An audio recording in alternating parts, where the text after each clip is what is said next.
Commissioner Pai indicated in his opening statement about the impact of the announced rate floor increase. Right.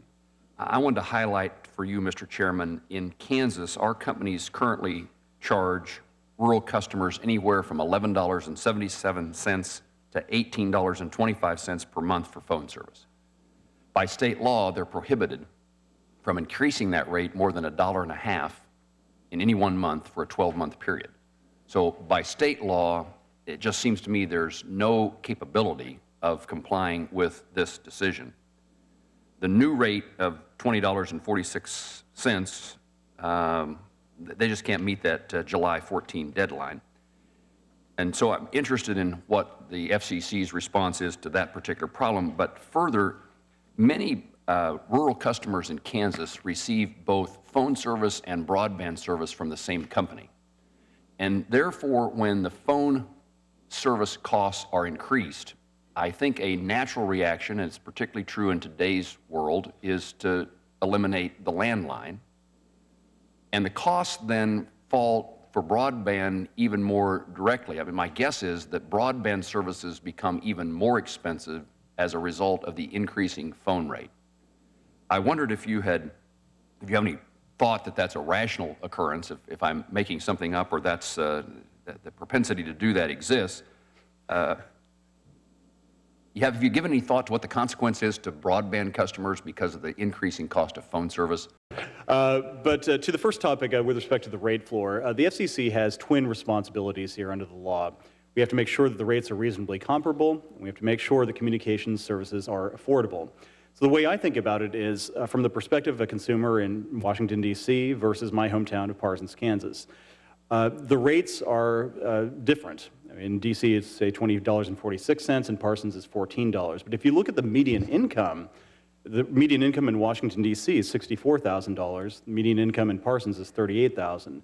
So if you try to pair those statutory responsibilities, it seems to me that reasonably comparable doesn't just mean that the exact rate has to be equal.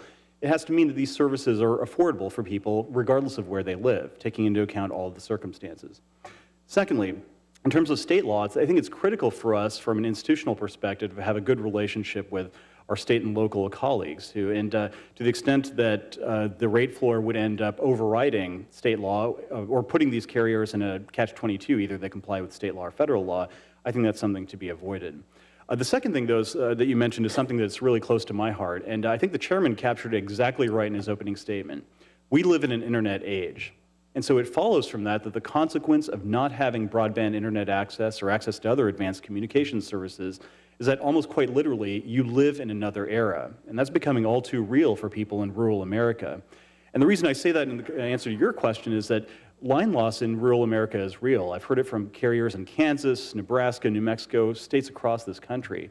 And so as a result, if they lose universal service support because people just feel compelled to drop that landline, either the carrier has to try to make a go of it on broadband alone, for which there's no support, or they simply go out of business. And I think that's an untenable state of affairs. And so, stepping back from the trees of the QRA and the rate floor, et cetera, and looking at the forest of universal service, my own vision is that we would move to a Connect America fund for rate of return carriers. We would move to a system that would allow standalone support for broadband facilities, recognizing that for an increasing number of Americans today, voice isn't a distinct service as it used to be for the last 100 years. It's simply another application riding over the internet. And if we embrace that kind of a vision, depending, of course, on what the particulars of the record show, I think we're going to be in a situation where rural Americans and urban Americans will have a more level playing field in terms of the internet access and other communications opportunities that truly do fall at the heart of the Communications Act. So that's something to flag for the future, and I think, Senator Johanns, you'd be perfectly positioned to take a role on this issue going forward. That's the real level playing field, I think, for our people going forward. Commissioner, thank you. If the voting schedule allows, I'll be in your hometown of Parsons tomorrow visiting the community college and the community hospital. I hope you say hi to my parents. I hope to see them. Thank you.